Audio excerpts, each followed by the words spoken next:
totally can't believe I forgot about this. Let's go. When Jay was going after B was a very young woman. Now, I did a Rockaware photo shoot in Colorado, and I think it was during the winter time of '06 or '07. And Naomi Campbell was there, actress Jamie King was there, Jay was there, B was there, and he rented this house, and we were supposed to do this rap party for this photo shoot. We rented this house, and we were watching LeBron play, and after the game, it had to been like 10 or 11 o'clock. So we getting ready to party. Mind you, it's all adults. There was a 13-year-old or a 14-year-old teenage Latin girl that was there, and I think she had to leave because she had school and she had to do homework, but she brought her mother with her. So it was no funny business going on, which I could respect that. So when 11 o'clock hit, we turned on the music, we started drinking, and then out of nowhere came these young children. I don't know where they came from.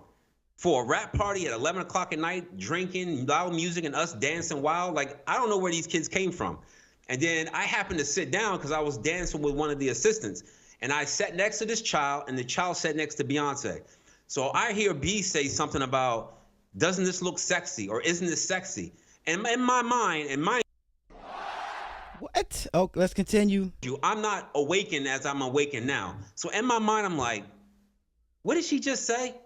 And then I didn't pay no attention to it. And then, obviously the liquor took hold of me and I had to leave. So I said bye to everybody and left. But those kids remained. I don't know if those kids were from the photo shoot themselves, but the fact that these kids came around adults during drinking hours or partying hours was already alarming to me. So when I hear something like this happens, I can't really discount it and say, oh, he could never do this. Because I'm hearing stories, I'm seeing it with my own eyes, and I've been in situations where something don't sound or look right. And I love how everybody back in the day saw nothing wrong with children running around these adult parties. This reminds me of like when your parents had the house parties and the kids were allowed to hang out until a certain time, and they would go to bed. And then the crazy records would come on. And as kids, you would either go around the corner to listen or look or come downstairs to kind of sneak or whatever. I don't know. Maybe I love how all of a sudden now everyone's like, well, there were kids. There were children there. And y'all didn't think nothing wrong at the time. So now all of a sudden, y'all worried about the kids. Y'all care about the kids. Save the kids. This is what I'm talking about, urban folk and their parenting skills. But let's continue. It's usually involving children. Larry, you've just blown my mind. And so I'm going to have to ask you to, I just want to be clear on what I just heard. In 2006 or 7, yeah, you're in Colorado at a winter party with Jay-Z and the people with Rock Nation. And it was the people who helped out with the photo shoot. It was a winter campaign that we shot. Mm-hmm. And it's at some very nice mansion somewhere in Colorado. Yeah, up in the mountains somewhere. And Beyonce is sitting relatively close to you, and there's a child there. And, yes. And this is after 11 o'clock at night. And I'm glad you said that, Killman.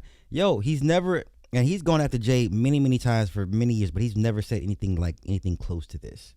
So now all of a sudden, everyone's coming out the woodwork to dump on Jay. Like, so Jay had y'all spooked too. So two of the biggest urban boogeymen in the business, Jay-Z and Sean and Puffy. Sure, I'll believe whatever. And she says, doesn't this look sexy? Mm-hmm. Beyonce, the singer. I ain't gonna lie to you. Yes. Yes. And the reason why I believe you, I'm not going to put a name to this. The reason why I believe you is like they get you out there and they float little test bubbles out there to see if you bite. Mm-hmm. It's like going fishing. Did I get a nibble? Did the bobber go down? Because I've been in that situation. I'm not going to name names, but it was a prominent sports media figure. Wait, now, mind you, I take Jason Whitlock with a huge grain of salt because he was beefing with Curtis Schoon. Remember, him and Curtis Schoon were doing the podcast together. and Jason Whitlock tried to snake Curtis Schoon and go back to ESPN without Curtis Schoon, and they had a back and forth on Twitter, and Schoon just kind of let him have it, like, you fat this and this and that, you snake, you this and that, you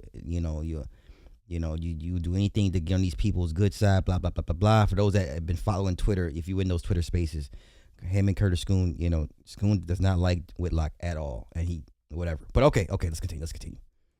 That I had a social gathering at my apartment in downtown LA, Apex building. Probably 20 people inside my apartment, and someone tried to engage me in a conversation about, can't you understand why older men find 14 and 15-year-old women attractive? And I was like, no, I really can't. And then they followed back up, and I was like, and then I just walked away, and I made a mental note like, hey, this person is on some different shit, quite frankly. And I was like, and it shocked me because I wasn't expecting this from this person, and it's always stuck with me. And I would elaborate and give a few more details, but it would potentially give away the person if I gave any more details. But it was just like a test, and I can remember like, yeah, I just failed that test. And so whatever they got going on out here in LA, and they trying to figure out if they can get me in some kind of conversation about whether I was attracted to 14 and 15-year-old women, I just failed that test. So I don't think you're lying or exaggerating. I think that is real out there in Hollywood. It's part of the reason why I left Los Angeles. And once again, according to Curtis Schoon, you're trying to get back in, but I'm not here for that. I just find it very convenient now. All of a sudden, it's okay to talk about the time you were at a party and the kid showed up. The timing just couldn't be any more impeccable, right? But okay. Like I said, I've never heard Larry go this deep at Jay, and he's never ever mentioned children at parties ever, not to my knowledge. And I've been on Twitter for a long time. To me, it's like you've watched The Godfather, Godfather 2 movies, Mafia movies. And what the music industry in Hollywood is much like the Mafia. It's like the Sopranos in terms of you can't become a made man until you've killed somebody in the Mafia. You gotta make your bones, and it sounds to me in Hollywood and in the music industry, if you want to make it to the top, you must be involved in some sort of sexual deviancy before and they must know about it before they fully trust you. Do you agree with that? I absolutely agree, because we all know how shameful it is to be messing around with a child, no matter what the age. And they know that the majority of the people in this country or in this world do not sit by and will not let anybody abuse children. So that's more of a shame thing they can control you with. I beg to differ, but okay. Now, sacrificing somebody, that's personal. Not many people can add those or connect those dots of who did what and who did this, but it happens. But when it comes to sexual deviancy, as you said, it's more of we don't want the whole world to know what you've really been up to, so you have to do what we say do. And I think that's how they move. And like you said, I think it's like putting a worm on a hook. They see who bite. They're not gonna come up to you and say, hey, you like 5-year-olds? They're not gonna do that because you look at them weird, or you might just punch them in the mouth. But they'll put you in situations where if young children are around, they'll move you into it. It may not be a 5-year-old, but it'll start at a 19-year-old at a party. I've never heard anybody talk about children at parties. Never. We're talking toddlers, middle school age. No. I've never heard, and I've been to some wild parties. Lord have mercy. And I'm not saying there's not a sector for that, but now all of a sudden, the children have. I was at this party 20 years ago, and this little kid come over. What you doing here, little kid? Because I'm here. Like, what? Okay. go from a 15-year-old at a party, then you show up at somebody's private home and residence, and it's like a 9-year-old, and then they keep going to see how far you can go. And I don't want to imagine it, but I know they're going as far as they can go until they get into animals. And I know when it comes to sexual deviancy and it comes to lust, there is no backstop to that until you reach. Okay, I disagree with Larry. The animal thing, that's old. They've been doing that. I mean, if you don't want to do children, you can do animals. They give you alternatives. That's what the Arabs are for. You go over there for the animals, the porta potties, that stuff, if you don't want to deal with children per se. When I say children, I'm talking the 14 on up. But I've never heard anyone like, there's just a little 8-year-old, man, it just came out of nowhere, like out of the bushes, like an 8-year-old. Once again, just keep a mental note of all of a sudden every story now includes a child was there, or children were there, or children came out and danced for us. Keep that in mind moving forward. An animal, and that's where, if we talk about the days of Noah, that's exactly where sexual deviancy ends up. It ends up with animals. The other element, and this is because I used to drink and I used to smoke a little weed, but at some point I came into an awareness like, oh man, if you go look at most of the mistakes I've made in my life, alcohol was involved.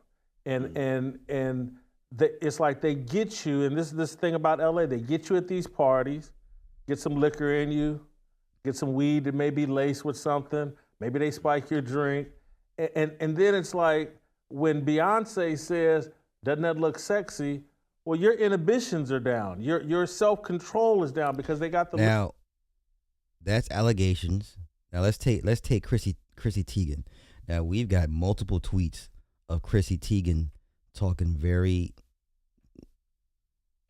just saying disturbing things about children, right? And some of the things that she's admitted to doing with her own children. Now, Chrissy Teigen, which is that's John Legend's wife, she is clearly, you see, she has no bounds when it comes to children.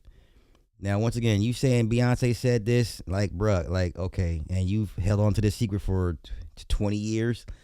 I'm gonna need a little bit more than that, but come on.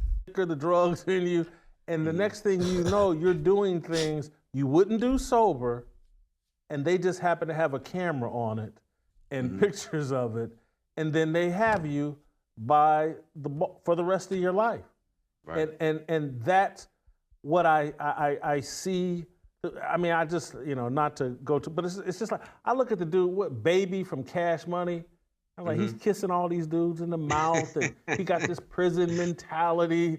And I was just like, dude, all these guys, they're not in control. They accept the money, and then they promote the wickedness. It's very, once your scales come off your eyes, it's so easy to see, and I'm glad you connected it. But how long was Jason Whitlock over at ESPN? So you think Bristol, Connecticut is not Hollywood? Like, seriously? To the Bible, because that would be the last thing I would want to bring up. It's like, if you look at the story of Moloch and just how child sacrifice, Leviticus, just go to Leviticus, child sacrifice, it's always been a part of the devil's plan. And again, that's why the Bible will tell you there's nothing new. We keep thinking all this stuff is brand new. No, man, they've had different forms of this. Okay. Y'all got it. Y'all got it. You got two former employees of Satan. You got it.